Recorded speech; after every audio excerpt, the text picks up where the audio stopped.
आज जो हम कलाम पर स्टडी करेंगे, कलाम पर जो पोर्शन खुदा ने मेरे सामने रखा है, उसका उन्वान है हम खुदा के बगैर कुछ नहीं कर सकते। आमीन। ऐसे हम खुदा के बगैर कुछ नहीं कर सकते। क्या हम खुदा के बगैर कुछ कर सकते हैं? क्या आप अपने सर के बाल को सफेद या काला कर सकते हैं? कर सकते हैं वक्ती तौर, फिर वापस अपनी हालत में आ जाएगा। कलर चेंज करते हैं लोग, लेकिन थोड़े दिनों बाद वो कलर वो फिर वैसा ही हो जाता। सब मैं हैरान हूं कि खुदा के कलर के ऊपर कोई कलर नहीं चढ़ा सकता। खुदा ने जो कलर चढ़ा दिया वो इतना पक्का है, अगर व्हाइट कर दिया है तो दुनिया का कोई सा भी कलर लगा लें और कुछ भी कर लें, ऐसा हो नहीं सकता। अमेरिका के बड़े साइंसदान जो है वो इस चीज के लिए बड़ी तगोदौड़ कर रहे हैं कि वो ऐसा कलर बनाए जो हमेशा के लिए आपके बाल जैसा आप मांगे वो चेंज कर दे, ब्लैक कर दे, लेकिन ऐसा बन नहीं सका अभी तक, और मैं समझता हूँ शायद बन भी ना सके। जो खुदा के काम है, खुदा ने एक टाइम ठहराया कि हर चीज एक वक्त पे होगी, वो ऐसा ही होगा। आज हम इस बात पर गौर करेंगे कि हम खुदा के बगैर कुछ नहीं कर सकते। आज हमें ये सीखना है, हमें समझना है। आज बहुत से लोग खुदा के बगैर चलना चाहते हैं, खुदा के बगैर मौत चलना चाहते हैं, खुदा से हट के काम करते हैं। हम जब उनकी काउंसलिंग करते हैं, जब हमसे अपना मसला बयान करते हैं, वो चाहते हैं हम उनका A to Z ध्यान से मसला सुने। पहले कहते भाई साहब सॉरी, आप माइंड ना करना, हम आपको पूरा मसला इसलिए बता रहे हैं ताकि आपको बात समझ में आ जाए। मैं कहा मैं समझाऊं सारी बातें, तूने जितनी भी बात करनी है आखिर मैंने यीशु का ही नाम ही लेना है। मैं समझाऊं सारी बात, आप बात को नहीं समझते हैं, लोग बात को नहीं समझना चाहते। हम लोगों को जब समझाते हैं तो वो उस तरफ नहीं आते, और जब हमसे दुआ भी करवाते हैं तो वो हमें उस तरफ ले जाना चाहते हैं जहां उनका ख्याल गया होता है। पैसा हमारा बच्चा बीमार है, ऐसे देख देख के रो रहा है, रात से बस छत की तरफ देख के रो रहा है। तो मैं कहा बेड पे लेटेगा तो छत को ही देखेगा भाई। वो मुझे ये बताना चाहते हैं कि ये ऊपर को देखता और रोता है, यानी कोई चीज नजर आ रही इसको, गोया कि हमारे मुंह सुनना चाहते हैं। बस भाई साहब एक हमारे घर वो हमारी कजन आई है, वो आके गई, बच्चा रोना शुरू हो गया, अभी चुप ही नहीं कर रहा, रात के 2 बज गए, बस कजन ही आई। मैं कहा कजन बेचारी क्या कर गई, कजन कौन सा सींग मार गई इसको? वो बस ये कहना चाह रही है कजन कुछ कर गई। हम उसको कहना चाहते हैं कि आप इधर आए, आप खुदा के सामने आए। जो खुदा के लोग हैं उनको तो कोई घबराने की जरूरत नहीं है। जो खुदा के लोग हैं वो हर नेगेटिव थॉट्स को डांट देते हैं, हर बुरे ख्याल को बांध देते हैं, हर बुरे ख्याल को स्टॉप कर देते हैं यीशु मसीह के खून से। आमीन। पहला तवारीख 11वां बाब उसकी 9वीं आयत, बड़ा प्यारा हवाला, बहुत प्यारी खूबसूरत वर्स, जिसको हम चलते फिरते उठते बैठते हम इसको पढ़ते हैं, लोगों को बताते हैं। और ये वर्स मुझे मेरी वाइफ ने दी। मेरी मिसेज एक दिन बाइबल की स्टडी कर रही थी और उसने फौरन, जब मैं कहीं गया हुआ था और उसने स्टडी मुकम्मल की, तो उसने कहा जी आज जो हवाला मुझे मिला है उसने मुझे हिला के रख दिया है, आप भी इस हवाले पर गौर करें। काफी साल पहले दिया। पहला तवारीख 11वां बाब 9वीं आयत, और दाऊद तरक्की पर तरक्की करता गया क्योंकि रब्बुल अफ़वाज अब दाऊद की तरक्की का राज है रब्बुल अफ़वाज। अब दाऊद जाके बहस करे कि मैं जी बिल गेट्स की तरह बनना चाहता हूं, मैं कौन सा कंप्यूटर बनाऊं, मैं क्या करूं, मैं कौन सा कारोबार शुरू करूं, मैं ये कारोबार कर लूं, मेरा ख्याल मुझे ऐसे करना चाहिए। कुछ नहीं करना चाहिए, पहले खुदा से रिश्ता बनाना चाहिए। दाऊद ने कुछ नहीं किया। भेड़ बकरियां चराने वाला एक आम सा इंसान, एक नौजवान बच्चा अपने बाप के घराने में, उसने कहा तू तो अपनी नजर में हकीर था, मैंने तुझे भेड़शाला से लिया। यानी वो दाऊद भी जब मानता था कि मैं एक हकीर इंसान हूं, भेड़ बकरी चराने वाले की क्या वैल्यू।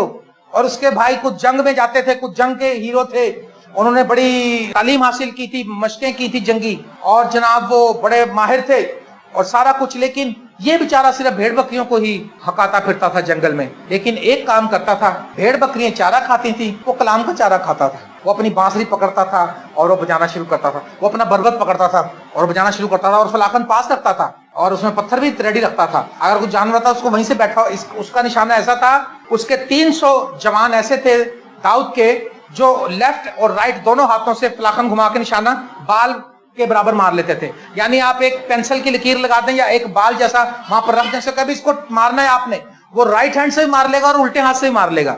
इतने माहिर थे। दाऊद भी ऐसा ही था उनमें से एक।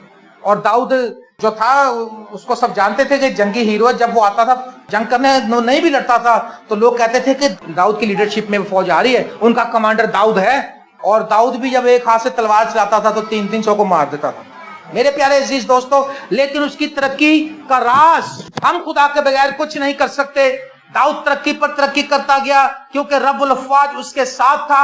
आज हम तरक्की नहीं कर पा रहे, अगर हम स्टक हो गए हैं, 38 बरस का बीमार जो शख्स था वो स्टक हो गया था। 38 बरस वो पूल के किनारे भी चला बैठा रहा, इसी इंतजार में कि मुझे कोई आए और फेंके और मैं शफा पा जाऊं। लेकिन उससे पहले, क्योंकि ये काफी लागत था, कुछ ऐसे थे जिनके कुछ इन्फेक्शन था लेकिन उनकी भागने की पावर ठीक थी। कुछ ऐसे होंगे जिनको और बीमारी थी मगर उनका चलना फिरना ठीक, वो पहले तैयार रहते थे, जैसे ही पानी था जंप मार देते थे। लेकिन ये शख्स 38 बरस से स्टक था, इसको किसी मसीहा की जरूरत थी। क्या आप स्टक तो नहीं हो गए? यीशु ने जब उससे पूछा क्या तू शिफा पाना चाहता है, उसने कहा हाँ मैं चाहता हूं मगर मेरे पास कोई है नहीं। अपनी बात उसने कहा मेरे पास कोई है नहीं। इसका मतलब हम कई बार किसी ना किसी पर निगाहें लगाए बैठे होते हैं, कोई ना कोई आए हमारा मसला हल कर दे, कोई ना कोई आए हमें घर लेके दे दे, कोई ना कोई आए हमारी बच्ची के शादी के लिए पैसे दे दे, कोई ना कोई आए हमारे। अरे क्या बात, किस पर निगाहें लगाए रखे हैं आपने? आपकी निगाहें किस तरफ हैं? दाऊद की निगाहें खुदा पर थी और वो तरक्की करता गया। रब्बुल अफ़वाज उसके साथ था। उसकी तरक्की का राज ये है कि खुदा उसके साथ था। क्या खुदा आपके साथ है? क्या आप भी खुदा के साथ हैं? ये मैंने अमेरिका में सवाल पूछा था, उनके लिए बड़ा नया था। ऑल्बनी चर्च, ऑल्बनी में, न्यूयॉर्क ऑल्बनी में, वो कह रहे हैं वो जिस शख्स की वसातत से मैं उस चर्च में गया, उसने कहा जी वो 2-3 संडे तक हर संडे को ये बात दोहराता था, कहता था वो पास्टर जस्टिन जो आए थे पाकिस्तान से, उन्होंने ये क्वेश्चन किया था खुदा आपके साथ है? आपने कहा हाँ जी है। उसने कहा क्या आप भी खुदा के साथ हैं? अगर आप भी खुदा के साथ हैं और खुदा भी आपके साथ है तो फिर तरक्की आपकी हो चुकी, समझो तरक्की स्टार्ट हो गई।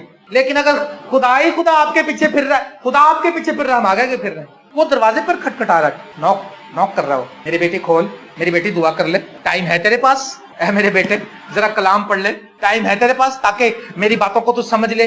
नहीं, आज हमारे पास टाइम नहीं है।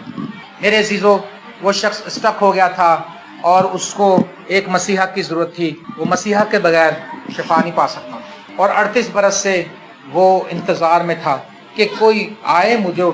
अब हो सकता है कि वो इतना भारी हो, लंबा चौड़ा जवान हो। इसराइल के नौजवान, जो इसराइल के उस वक्त लोग थे, बड़े बड़े लंबे चौड़े थे, 6-7 फुट का तो आम था। हो सकता है वो इतना भारी हो, जितनी देर में उसको उठाए उतनी देर में कोई जवान आदमी डाई मार देता था पहले। और क्या वहां पर आपको पता, जो पहले डाई मारता था, क्या दूसरे से खुश होते होंगे? क्या करते होंगे? कहते होंगे यार ये हट्टे कट्टे पहले आ जाते हैं, इनको चाहिए। सेक्शन अलग अलग होंगे ना, कोड़ी क्योंकि बीच में नहीं आ सकते, कोड़ी अलग होते होंगे, लंगड़े अलग होते होंगे, अंधे अलग होते होंगे। लेकिन जो पहले जंप मारता है दूसरे से नफरत करते होंगे। अगर आप खुदा की बरकत को लेना शुरू करेंगे तो लोग आपसे शायद खुश ना हो, शायद आपको ऐसी बातें करने लग जाए कि ये बड़ा पादरी बन गया आजकल है, ए देखो बड़ा पादरी। अच्छा, एक बात हम लोगों में बड़ी है, अगर कोई बेचारा खुदा का बंदा खुदा से चलना चाहता हो और चलते हुए कोई गलती हो जाए, बस समझो फिर उसकी शामत आ गई। अंदर दवावतें बड़ियां करना, 6-6 फुट दियां लंबियां दवावतें खत्म ही नहीं करता, हालेलुया हालेलुया करता रहना हर वेले, उसकी जान सता देते। याद रखें मेरे अजीजों, वो शख्स स्टक था लेकिन उसको ये पता चल गया कि मैं यीशु के बगैर कुछ भी नहीं। आमीन। और अगर आप अपनी जिंदगी में तरक्की करना चाहते हैं तो आपको भी एक मसीहा की जरूरत है। आप खुदा के बगैर कुछ नहीं, आप मसीह यीशु के बगैर कुछ नहीं है। और खुदा यीशु मसीह ने कहा यूहन्ना की इंजील 3 बाब की 27वीं आयत में, यूहन्ना की इंजील 3 बाब 27 में इसमें लिखा, यूहन्ना ने जवाब में कहा इंसान कुछ नहीं पा सकता जब तक उसको आसमान से न दिया जाए। आमीन। इंसान कुछ नहीं पा सकता, कुछ भी नहीं पा सकता, एक वक्त की रोटी भी नहीं खा सकता अपने आप से, एक सांस भी नहीं ले सकता अपने आप से, कोई काम नहीं कर सकता। यूहन्ना बपतिस्मा देने वाले ने कहा, शागिर्दों का उस्ताद, वो देखो वो जो शख्स जिसने तुझसे बपतिस्मा पाया था उसके तो बड़े शागिर्द हो गए, दुनिया उसके पास आती है, बड़े मौजे करता है। उसने कहा इंसान खुद से कुछ नहीं पा सकता जब तक उसको आसमान से न दिया जाए। आमीन। आपको आसमानी बरकत चाहिए? हाँ, तो फिर यीशु मसीह ही है एक रास्ता। आसमान और जमीन के दरमियान एक ही नाम है, आसमान के तले और जमीन के ऊपर एक नाम है जो नाम सब नामों से आला है, और वो नाम है यीशु। बड़ा हंसते बोल रहे हैं, क्या नाम है? यीशु। ओ शाबाश, हालेलुया। आपको पता है कि यीशु नाम है, आप यीशु के बगैर कुछ नहीं कर सकते और आपको कोई ब्लेसिंग नहीं मिल सकती। इसलिए दुनियावी कामों में, दुनियावी ब्लेसिंग के, दुनियावी चीजों को लेने के लिए जोर लगाना बंद करें। आसमानी चीजों को लेने के लिए, आसमानी प्रकार। मैंने कलाम सुनाया था एक जगह कन्वेंशन में, आलम बाला की चीजों की तलाश में रहो। उस कन्वेंशन का उन्वान ये था। तो मैंने उनसे बताया कि जमीन की चीजों की तलाश में अगर रहोगे तो जमीन की चीजें बेचैनी बढ़ाती हैं, फ्रस्ट्रेशन बढ़ाती हैं। और आपको पता जो मरियम और मार्था के केस में क्या हुआ था? मार्था जो थी वो दुनियावी कामों के ख्याल में थी, कर तो वो यस्सु के लिए रही थी लेकिन दुनियावी काम कर रही थी। लेकिन जो मरियम थी खुदा यीशु मसीह के कदमों में बैठी थी। तो खुदा यीशु मसीह ने किसकी तारीफ की? वैसे हम होते तो हम कहते वाह खाना बड़ा बढ़िया पकाया तुझसे, आज ते गोश्त बड़ा गलाया फर्स्ट क्लास, बहुत ही अच्छा गोश्त पकाया, अगली बारी तुसी ना गोश्त के नाल दाल भी पका लेना। उसने ये नहीं कहा, उसने कहा मार्था तो दुनिया की बहुत सी फिक्रों में है लेकिन एक चीज जरूर है, मरियम ने अपना अच्छा हिस्सा चुन लिया। वो परेशान क्यों थी? क्योंकि दुनियावी घबरा गई, भाग रही, दौड़ रही, पसीना आ गया, सांस चढ़ गया, थक गई, घुटने दर्द होने लगे। उसने कहा अब खुदा से शिकायत करने लगी। जब दुनियावी चीजों के पीछे भागते हैं, जब नाकाम होते फिर कहते हैं खुदा ने सानू कितने फसाता ले आके। उसने कहा एक मिनट। एक दिन फरजाना ने, मेरी वाइफ ने मुझे फोन किया, कहेंगे फरजाना की बड़ी तारीफ कर रहा है, करनी चाहिए ना, रहना नहीं घर में। इसने मुझे फोन किया, इसने कहा जी वो हमारे शहजाद के मामू के बेटे की शादी थी और वो शाम को फंक्शन था और हमने जाना था, मैं ऑफिस गया हुआ था, मैं जल्दी आना था तैयार होके, लेकिन उससे पहले मेरी फूफी इस्लामाबाद से आ गई और एक दो फैमिली आ गई। अब लाहौर वाली या करीब फैमिली हो तो उसको हल्का फुल्का एंटरटेन करके खुदाफिज कहा जा सकता था, लेकिन इस्लामाबाद वाली कैसे कहा जा सकता? वो तो 400 मील दूर से। और इसने भांप लिया कि अब ये दुनियावी काम बहुत ज्यादा हो गए और ये मेरी रेंज से बाहर है। इसने मुझे फोन किया, इसने कहा बात सुने जरा, आप मेरे लिए दुआ करें प्लीज, ये ऐसे हो गया, इतने सारे मेहमान आ गए और अभी हमने तैयारी भी करनी है और हमने जाना भी, लेट भी नहीं होना, उधर टाइम है और उधर भी हम, क्योंकि हम पादरी लोग हैं, हमें इंतजार करते हैं लोग कि वो आएगा तो दुआ करके शुरू करेंगे और लेट होते कहते भाई साहब तुसी बड़े लेट है, ताड़ी ना प्रोग्राम रह गया ऐसा, पादरी को ले जाते हैं। हम इसलिए कोशिश करते हैं हम लेट ना हो। और फिर हमने दुआ की, मैं खुदावंद तू रहम कर और सारे मामले को तू हल कर। और फिर इसने मुझे बताया, इसने कहा जी ऐसा खुदा ने मैनेज किया सारा, ये है तरीका, खुदा के बगैर कुछ नहीं कर सकती थी। जब खुदा की मदद ली तो होस्ता खुदा ने फरिश्ते भेज दिए, इसको एक्स्ट्रा स्ट्रेंथ दी, पाखरू की कुव्वत आई इसके पास और इसके ये शादमानी से भर के से सारा काम किया और प्रस्तिश करते करते और जनाब सब कुछ ठीक मैनेज हो गया। सब खाना खा के अपने घरों को भी चले गए, फूफी भी किसी और रिश्तेदार घर चलेगी, 3-4 घंटे इसको फिर मिल गए तैयार होने के लिए आराम से। Hallelujah, praise the Lord. वजह क्या थी? जब हम दुनियावी कामों के पीछे भागेंगे हमारी फ्रस्ट्रेशन बढ़ जाएगी, हमारी अबतरी बढ़ जाएगी, लेकिन जब हम आसमानी चीजों की तलाश में रहेंगे और आसमान के खुदा की मदद से आगे बढ़ेंगे तो हम बरकत पाएंगे। आमीन। तो हम खुदा के बगैर घर के काम भी नहीं कर सकते। आपको बताऊं मैं, ये एक बड़ी अहम बात है। जो मार्टिन लूथर था उसका ये कॉल है कि मेरे पास इतना काम है कि जब तक 3-4 घंटे दुआ ना कर लूं मैं वो काम नहीं कर सकता। दाऊद लिखा तरक्की करता गया। अगर हम तरक्की करना चाहते हैं, हम खुदा के साथ चलें, उसके बगैर हम तरक्की नहीं कर सकते हैं, ये बात पक्की है। मैं ये नहीं कहता कि मैं बहुत तरक्की पा चुका हूं, लेकिन जहां से मैंने आगाज किया था अगर उससे देखें तो मैं बहुत ज्यादा आगे हूं खुदा की कुदरत के वसीले से। मैंने आगाज पेट्रोल पंप से किया था, आप सोच ले, पेट्रोल पंप पे गाड़ियां धोता था और अब मैं ऑपरेशन मैनेजर अमेरिकन कॉन्सुलेट में मैं लेबर लगा था आज से 30 साल पहले 1986 में, और अब मैं ऑपरेशन मैनेजर की सीट पे काम कर रहा था। उससे भी ज्यादा एक बेहतरीन सीट मुझे मिल गई, ऑपरेशन मैनेजर से भी एक स्टेप आगे। और ये सारी बात जो है, इसका क्या, ये सारी बात जो है, ये सारा क्रेडिट खुदा का है। खुदा के फजल से ऐसा हुआ है। ना हमारी इतनी काबिलियत, अब तालीम भी इतनी ना हो और इतना नॉलेज भी ना हो, कोई ना कंप्यूटर का काम आता हो और अमेरिकन एम्बेसी में जाकर इस तरह से तरक्की की मंजिलें तय करना, ये कैसे हो सकता है? ये सिर्फ रब्बुल अफ़वाज क्योंकि मेरे साथ है। हालेलुया। मैं हर बात में उसके नाम को जलाल देता हूँ। इस्राइल का कदूस मेरा जोर है, वो मेरी नजात, वो मुझे किसकी दहशत? वो मेरी नजात का पुश्ता है, वो मेरी बैकबोन के पीछे उसकी सपोर्ट है, मेरी रीढ़ की हड्डी बेंड नहीं होने देता। पुश्ता उसको कहते हैं जो उसको सीधा रखता। किताब का जो पुश्ता होता है, ये किताब का पुश्ता होता है, ये स्ट्रॉन्ग चीज होती है सारी किताब में, और ये मेरी जो बैकबोन है उसके पीछे जो पुश्ता है वो खुदा है। आमीन। एक शख्स निकोदेमस के बारे में यूहन्ना 3 बाब में लिखा, पहली 2 आयत अगर हम पढ़ें, वहां लिखा, फरीसियों में से एक शख्स निकोदेमस नाम यहूदियों का एक सरदार था। उसने रात को यीशु के पास आकर उससे कहा, ए रबी, हम जानते हैं कि तू खुदा की तरफ से उस्ताद होकर आया है, क्योंकि जो मौजे तू दिखाता है, क्योंकि जो मौजे तू दिखाता है कोई शख्स दिखा नहीं सकता जब तक खुदा उसके साथ ना हो। आमीन। हम बात कर रहे हैं खुदा के बगैर हम कुछ नहीं कर सकते, ना दुनियावी काम कर सकते हैं, ना रूहानी काम कर सकते हैं, ना खुदा के साथ चल सकते हैं। ना मौजज़े कर सकते हैं। आपको पता है हमारी लाइफ में बहुत से मौजज़े हुए, मेरे हाथ से बहुत से मौजज़े। जिस दिन मुझ पर रूहुल कुद्दुस नाज़िल हुआ था उस दिन कैंसर की मरीजा ठीक हुई थी, बहन सलीमा। अब मुझे बताएं क्या ये मौजज़ा कोई इस तरह से हो सकता है किसी के हाथ से? कैंसर तो ठीक ही नहीं होता। कैंसर तो जिस मेरे कजन अभी उसकी डेथ हो गई रॉबिन्सन की, उसको जब कैंसर का डायग्नोस किया उन्होंने, जब पता लगा उन्होंने कहा जी, जब पता लगा उन्होंने कहा अब तो ये चौथी स्टेज पे आ गया, कोई कुछ नहीं कर सकता था। लेकिन उसका कैंसर गले में था, क्या कोई उसको ठीक कर सकता है सवाए खुदा के? अगर मुझसे कोई कहे, वो मुझे ये कह सकते हैं, भाई शहजाद कह सकता है, भाई जॉनसन, भाई शाहिद कह सकते हैं कि जस्टिन भाई हम जानते हैं कि खुदा का हाथ आप पर है, क्योंकि जो मौजज़े आपके हाथ से होते हैं वो कोई कर नहीं सकता जब तक खुदा उसके साथ ना हो। आमीन। मेरे हाथ से तो नहीं होना था ना वो। इवन मुझे तो उस रात नींद भी नहीं आई थी जिस रात में उस पर प्रोसी कर रहा था। मैं कहा बेटी तू जवाब आ गई।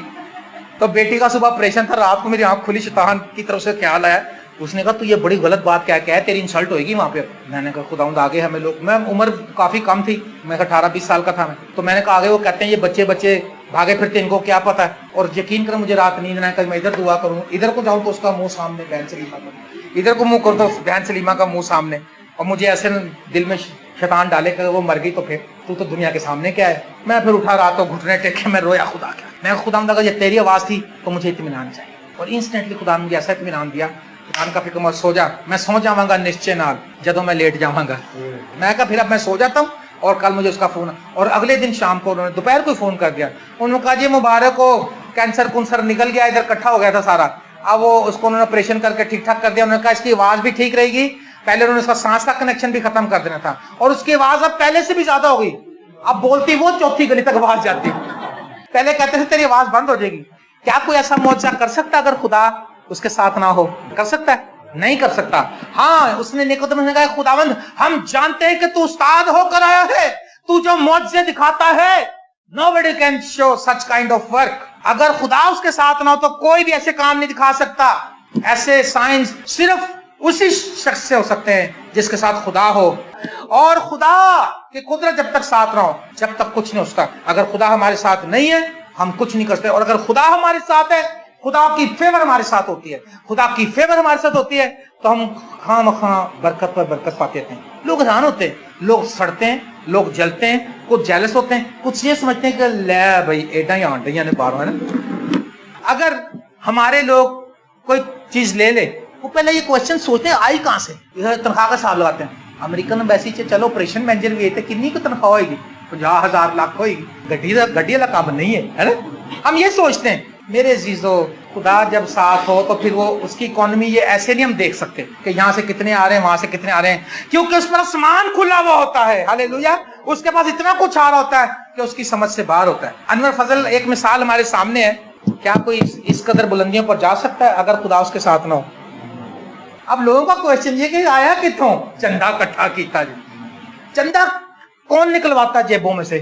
खुदा निकलवाता है। इब्राहिम के पास तो कुछ नहीं था, खाली हाथ निकला था वहां से। तो अभी मलिक ने क्या किया, उसकी बीवी को अपने पास बुलाया, क्योंकि उसने कह ही दिया था, वो तो बेचारा फिर इसमें गलत नहीं है, उसका कोई कसूर नहीं। उन्होंने कहा सर जी मेरी भैन है। उन्हें अच्छा छोटी सिस्टर कहता मैं छोटी सिस्टर। उन्होंने कहा अच्छा आन दो फिर महल च, इस सिस्टर को तो लाओ ना महल में। और उसने कहा इसको दे दो सोना चांदी बैल बकरे, उसको पता नहीं कितना कुछ लाखों करोड़ों की इसको प्रॉपर्टी दे दी। लेकिन जब खुदा ने मुदाखलत की तो क्या उसने प्रॉपर्टी वापस ली, चीजें वापस ली? क्या उसने कहा था सोने की अंगूठियां भी वापस कर, मेरे बैल भी वापस कर, मेरे टगे भी ले आते, बच्चे भी ले आते, सारा कुछ उसने सब कुछ ही दे दिया। असल में खुदा ने उसको मूव किया है, खुदा ने उसकी बुराई में से भलाई निकाल ली। उसने वैसे किया तो गलती है, लेकिन खुदा जो है वो बुराई में से भी भलाई निकाल के सामने ले आता है। हालेलुया। क्योंकि खुदा उसके साथ था, खुदा इब्राहिम के साथ था। कोई शख्स मौजज़े नहीं दिखा सकता, कोई शख्स कोई काम नहीं कर सकता, कोई शख्स किसी की रूह को नहीं बचा सकता, कोई शख्स किसी के लिए तसल्ली की बात नहीं कह सकता जब तक खुदा उसके साथ ना। आमीन। और जिसके साथ खुदा होता है फिर उसके साथ देखें क्या होता है। पैदाइश 19वें बाब में लिखा है, पैदाइश की किताब के 19वें बाब की 22वें में लिखा है, खुदा ने लूत से कहा जल्दी कर और वहां चला जा, क्योंकि मैं कुछ नहीं कर सकता जब तक तू वहां ना पहुंच जाए। जिसके साथ खुदा की फेवर होती है, जो खुदा का मंजूर नजर होता है, जिसके साथ खुदा होता है और जो खुदा के साथ होता है। क्योंकि लूत रास्तबाज था, दोनों की रफाकत और फेलोशिप थी। अब खुदा आग फेंकना चाहता था, लेकिन आग लेके देखता था वो उसको रुक जाता था, फिर उसको कहता था जल्दी निकल। उसने कहा खुदा उधर को चला जाओ। उन्होंने जल्दी निकल, जहां को भी निकलना निकल, जब तक तो नहीं निकलेगा मैं कुछ कर नहीं सकता, जब तक तो नहीं निकलेगा मैं आग फेंक नहीं सकता। जहां खुदा का बंदा ठहरा होगा उस जगह पर खुदा का कहर नहीं भड़केगा, वो शफायत करके खुदा के कहर को टाल देगा। आमीन। और जब तक वो खड़ा रहेगा खुदा अपने हाथ को रोके रखेगा। वो बरगजीदों की खातिर दिन को घटाना जानता है। कलाम में लिखा है ना, अगर बरगजीदों की खातिर वो दिन घटाए ना जाते तो कोई बशर ना बचता। आप और मेरे लिए खुदा उन दिनों को घटा देगा मुसीबत के, ताकि बरगजीदा लोग बच जाएं। खुदा ने अपने हाथ को रोक लिया क्योंकि खुदा उसके साथ था। जिसके साथ खुदा होता है उसके साथ फेवर होती है, उस पर आग नहीं नाजिल होती, उस पर कहर नहीं आता, उस पर कोई लानत नहीं आती, उसको कोई नुकसान नहीं पहुंच सकता, क्योंकि खुदा उसकी प्रोटेक्शन करता है। आमीन। और लिखा है यूहन्ना 14वें बाब की 6ठी आयत में, यीशु ने उससे कहा, राह, हक और जिंदगी कोई मेरे वसीले के बगैर बाप के पास नहीं आता। कोई शख्स यीशु मसीह के वसीले के बगैर खुदा तक नहीं पहुंच सकता। मैंने बताया खुदा के बगैर कुछ नहीं है, और खुदा तक पहुंचना है तो यीशु मसीह का हाथ थाम लीजिए। आज हम लोग 10-15 मिनट वाली दुआ वाले मसीह हैं, वो भी हमारे बरसों गुजर जाते हैं लड़ते लड़ते। दिल में इरादा होता, बंद नहीं पड़ता। इरादा तो है, पौलुस कहता है इरादा तो मुझ में है मगर मुझसे बंद नहीं पड़ता, फाइनल नहीं होता। इरादा हम रखते हैं कि कलाम पढ़ेंगे, दुआ करेंगे, खादमों को खिदमत करेंगे, चर्च के लिए हम अपनी आधी कमाई दे देंगे, हम वो कर देंगे, हम वो कर देंगे, लेकिन सोचते रहते हैं, कभी अमली जामा नहीं पहनाते। अमली तौर पर हमें मूव करने की जरूरत है। और खुदा यीशु मसीह ने कहा यूहन्ना 15वां बाब 4ठी आयत में लिखा, तुम मुझ में कायम रहो और मैं तुम में। जिस तरह डाली अगर अंगूर के दरख्त में कायम न रहे तो अपने आप से फल नहीं ला सकते। आप फल ला सकते हैं उसके बगैर? यही तो वजह आज हमारे अंदर फल नहीं है। यीशु यीशु यीशु करते फिर यीशु यीशु यीशु, हालेलुया हालेलुया हालेलुया, जय यीशु दी, लेकिन उसके साथ नहीं। व्यवस्थ होंगे तो विटामिन आएंगे उसमें से, तने में से। अंगूर का हकीकी दरख्त यीशु मसीह है, हम डालिए, तो जब विटामिन हमारे अंदर वो वाले आएंगे तो उन विटामिन की खूबी क्या, उनके अंदर माफी भी है, उनके अंदर प्यार भी है, उनके अंदर बर्दाश्त भी है, उनके अंदर रहम भी है, तरस भी है, मोहब्बत भी है। वो वाले विटामिन हमारे अंदर नहीं है ना, क्योंकि व्यवस्था नहीं हुआ इसके साथ। जो डाली मुझ में कायम रहेगी वही बहुत सा फल लाएगी। जिस तरह डाली अगर अंगूर के दरख्त में कायम ना रहे तो अपने आप से फल नहीं ला सकती, इसी तरह तुम भी अगर मुझ में कायम ना रहो तो फल नहीं ला सकते। आमीन। अगर तुम मुझ में कायम ना रहो तो तुम फल नहीं ला सकते। अगर मैं पूछूं कितने फल हैं, फटाफट लोग बताते 9। नेमतें कितनी? 9। रूह का फल तो एक ही, मतलब उसकी 9 डिफरेंट शाखें हैं। आपको एक बात बताता हूँ, दरख्त के अंदर आप देखें कुछ फलों के अंदर कीड़ा लगा होता है, कुछ फल जो होते हैं थोड़े डैमेज होते हैं, कुछ बड़े ठीक ठाक फल होते हैं। जो अच्छी शाख होती है, जो सही तरह से उसके अंदर पैवस्त हुई होती है, जो मजबूत शाख होती है डाली, और जिस डाली के अंदर कीड़ा लगा होता है, कुछ उसका थोड़ा सा कनेक्शन खराब होता है, वो फल भी खराब होता है। हमारे ऑफिस में हर साल हमारे पास पुराने आम के दरख्त लगे हुए हैं और बहुत आला क्वालिटी के कोई आम है, उनको लेते हैं वो और उसको टाइम पे उसको पेटियों में रख देते हैं उनको, और वो बहुत अच्छा आम थोड़े दिन में तैयार होता है, सबको बांटते हैं, वो गोरे भी खाते हैं, हम भी खाते हैं। लेकिन एक सीजन ऐसा है कि वो सारा फल खराब हो गया। उन्होंने कहा इसको कीड़ा लग गया, इसकी शाखों के अंदर कीड़ा चला गया और हमने इंतजाम नहीं किया था। आज हम इंतजाम नहीं कर रहे, आज हम यीशु मसीह के खून से प्रोटेक्ट नहीं कर रहे, इसलिए कीड़ा चला जाता है शैतान का। समझ में आ रही मेरी बात? और उससे बहुत सा नुकसान हो जाता है। हम यीशु के बगैर फल नहीं ला सकते, हम यीशु के बगैर मौजज़ा नहीं कर सकते, हम यीशु के बगैर बाप के पास नहीं आ सकते, हम यीशु के बगैर उसके कहर से नहीं बच सकते। याद रखिए, अगर यीशु का हाथ हम पर है, अगर यीशु के खून के नीचे हम आ जाएं तो खुदा का कहर हमसे टल जाता है। हम खुदा के बगैर कुछ भी नहीं है। हम गीत भी गाते हैं, मैं कुछ भी नहीं हूं तेरे सिवा। और 15वां बाब यूहन्ना और 5वीं आयत, मैं अंगूर का दरख्त हूं, तुम डालियां हो। जो मुझ में कायम रहता है और मैं उसमें, वही बहुत सा फल लाता है, क्योंकि मुझसे जुदा होकर तुम कुछ नहीं कर सकते। खुदा के बगैर मैंने बताया हम कुछ नहीं कर सकते।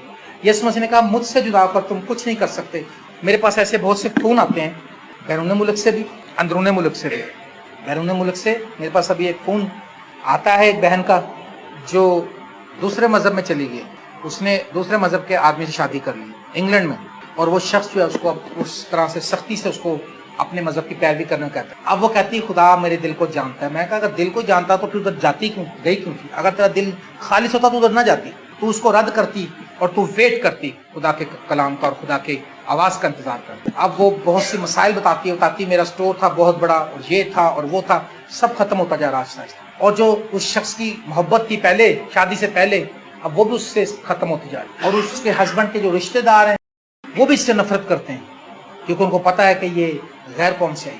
वजह अब वो ये सोचे कि मैं पूरे बेनिफिट हासिल करूं खुदावंद यीशु मसीह, कैसे हो सकता है? ये बड़ी कठिन हकीकत है। ये हकीकत है कि उसने खुदावंद यीशु मसीह का इनकार किया है, उसने यीशु मसीह को छोड़ा है, वो छोड़ के चली गई। और अब अगर वहां रहकर वो ये कहे कि मैं बाइबल पढ़ती हूँ, मैं ये करती हूँ, मैं वो करती हूँ, ऐसा नहीं है। उसको नए सिरे से आगाज करना होगा इस्लाम का। मेरे अजीज दोस्तों, एक और हवाला मैं देखना चाहता हूँ यूहन्ना की इंजील में से आखिर में, और इसके बाद हम बंद करेंगे। यूहन्ना अभी हमने 15वें बाब की 5वीं आयत पढ़ी, जहाँ पे ये लिखा था कि मुझसे जुदा होकर तुम कुछ नहीं कर सकते। आप जो भी काम कर रहे हैं, आप सोच लें ये फाइनल खुदावंद यीशु मसीह की बात है, पक्की हरफे आखिर, इसके अंदर कोई तब्दीली नहीं होगी, इसमें कहीं कमी नहीं है, कमजोर बात नहीं है, ये सच्चाई है और बड़ी पक्की बात है ये कि मुझसे जुदा होकर तुम कुछ नहीं कर सकते। 7वीं आयत 15वें बाब की, अभी हमने 5वीं पढ़ी थी, मैं 6ठी से शुरू करता हूँ ताकि आपको पूरी बात समझ में आ जाए। अगर कोई मुझ में कायम ना रहे तो वो डाली की तरह फेंक दिया जाता और सूख जाता है और लोग उन्हें जमा करके आग में झोंक देते हैं। फिर होता क्या है,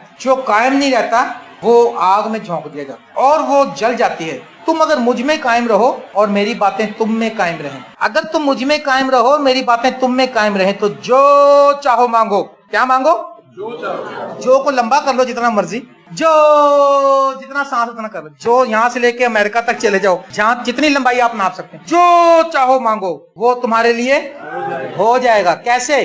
तुम अगर मुझ में कायम रहो और मेरी बातें तुम में कायम रहें। हम हर फील्ड में, हर एरिया में, हर लाइफ के हिस्से में हम खुदा के कलाम को पूरा करेंगे। हम कहेंगे नहीं नहीं, खुदा के कलाम में ये लिखा है। डॉक्टर पॉल योंगे चू के बारे में लिखा है कि एक दिन वो अपनी स्पोर्ट गाड़ी में जा रहा था, तो खुदा ने शुक्र करता जा रहा था, यकीनन खुदा का शुक्र करता, उसको इतना कुछ खुदा ने बरकत बख्शी है। 15 लाख लोग उसके चर्च के, तो उसने खुदा तेरा शुक्र, तूने बड़ा कुछ दिया। तो ये खुदा ने उससे कहा, पाक रूह ने बात की, उससे कहा योंगे चू क्या तुझे और कुछ चाहिए? उसने खुदा और क्या चाहिए? बहुत कुछ है। उसने कहा तो कुछ भी नहीं, ये टीस्पून दिया तुझे मैंने, जो असल मेरे पास है तेरे लिए वो तो भी टीस्पून है। टीस्पून है? कहता मैंने नजर दौड़ाई, 300 बसें मेरी, 15 लाख लोग, 5000 मेरे नीचे पादरी, मेरे इसके जो चर्च है पूरी दुनिया में 1-1 लाख लोग उसमें समाते हैं, वो स्टेडियम बनाए हुए बड़े बड़े। उधर वो हर जगह तो नहीं जा सकता, संडे को रोज नेट के जरिए वो स्काइप पे स्क्रीन पे कलाम सुनाता है और स्काइप के जरिए वो लोगों से बात करता है, लोगों को विजिट करता है। और वो उसके यूनिवर्सिटी है बाइबल की, और काजिकिस्तान में भी है हमारे यहाँ पे। वो उसने कहा वो गलती से उन्होंने मुझे हाँ कर दी थी, अब वो बन गई, अब कुछ नहीं कह सकते मुझे। दिल के अस्पताल उसके हैं, उसका अखबार छपता है, कई लाख कापी रोज जाती है। और प्रेयर टावर है उसका, पता नहीं कितने हजार लोग दिन रात दुआ ही करते रहते हैं, कई साल से दुआ बंद नहीं हुई। उसने नजर दौड़ाई, उसने कहा इतनी गाड़ियां, इतनी बसें, इतनी वैगनें, इतनी बिल्डिंगें, इतना पैसा, करोड़ डॉलर इंग्लैंड को, दूसरे मुल्कों को एड देता है खुद। और खुदा ने कहा बेटा तू अपना और टाइम दे मुझे, मैं तुझे और बरकत दूंगा। टाइम देना जरूरी है, मगर टाइम देने से पता लगता है कि हम यीशु के साथ हैं। हम कहते हैं खुदा दिन को जागता है, हमारा दिल बिल्कुल साफ है। कोई झगड़ा होता है जब कहो ना बहन चलो, नहीं भाई साहब तुसी खुदा को पूछ के देखो, मेरा दिल शीशे वर्गा साफ है। और शीशे वर्गा साफ है तो फिर कर सु माफ परा, छड़ खेड़ा बदियां तो यीशु को ला जाता, जन्नतां दी राह नाल सुख चैन पा जाता। अगर हमारा दिल साफ है, अगर हम यीशु के साथ हैं, अगर हम खुदा के बिलीवर हैं, यीशु मसीह के जलाल के लिए हमें अपनी अना को खत्म कर देना चाहिए। जल्दी जल्दी मैं वापस रिपीट करूंगा। दाऊद की तरक्की का राज जो था खुदा की हुजूरी थी, खुदा उसके साथ था। आमीन। दाऊद इसलिए तरक्की करता है क्योंकि खुदा उसके साथ था। अगर हमारे साथ खुदा नहीं है तो हम भी तरक्की नहीं कर सकेंगे, हम लॉस में हैं, हम नुकसान और घाटे में हैं। और आपको पता दाऊद ने क्या किया था? उन्होंने जाति जूलियत को मार दिया था। मैंने नेट पे देखा है, पता नहीं कहां तक सच्चाई, लेकिन उन्होंने बहुत बड़ा उनको फॉसल हड्डियों का ढांचा मिला है, उतनी बड़ी खोपड़ी मिली, वो 16 फुट कितना कद था उसका इतना बड़ा सर, और यहाँ पे पत्थर फंसा वैसे करके इतना सा। बच्चे ने उसको मार दिया था क्योंकि खुदा उसके साथ है। और इंसान बगैर खुदा के कुछ नहीं पा सकता जब तक उसको आसमान से ना दिया जाए। आमीन।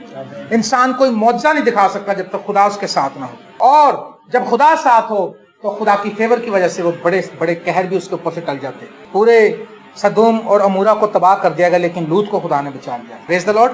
और बगैर खुदा के हम बाप के पास नहीं आ सकते। यीशु मसीह के बगैर हम खुदा के पास भी नहीं आ सकते, और यीशु मसीह के बगैर हम फल भी नहीं ला सकते। आमीन। और यीशु मसीह के बगैर हम कुछ नहीं कर सकते, हम सूख जाएंगे, हम आग में फेंक दिए जाएंगे। और अगर उसकी बातें हम में कायम रहे तो जो चाहो मांगो वो तुम्हारे लिए हो जाए। जो चाहो। दीना करन ने कैसी चीज मांगी? असल में हम चीजें वो मांगते ना, हम डिफेंस से आगे नहीं निकलते, हम बाजारों से आगे हमारा दिमाग ही नहीं जाता। सुलेमान ने क्या मांगा था? दुश्मन की मौत भी नहीं मांगी। उसने ये नहीं कहा खुदावंद सारी जिंदगी लोगों ने मुझे बड़ा तंग किया, मेरे बाप की इतनी बीवियां थी, दूसरे जो है ना उनके बच्चे मुझे बहुत तंग करते हैं, उनको तबाह करूंगा पहले, है ना। उसने यही बात नहीं की। खुदा ने कहा उसको, उसने कहा तूने अपने दुश्मन की मौत नहीं मांगी। खुदा को पसंद है ये बात। और उसने कोई चीज नहीं मांगी, उसने अक्ल मांगी, हिकमत और दानाई मांगी। हालेलुया। मेरी दुआ है कि आप खुदा के साथ रहें, क्योंकि हम खुदा के बगैर कुछ नहीं। मेरी दुआ है कि खुदा आपके साथ रहे, आप खुदा में रहें। और खुदा यीशु मसीह ने कहा, तुम अगर मुझ में कायम रहो और मेरी बातें तुम में कायम रहें, तो जो चाहो मांगो वो तुम्हारे लिए हो जाएगा। खुदा आपको बरकत दे। Thank you.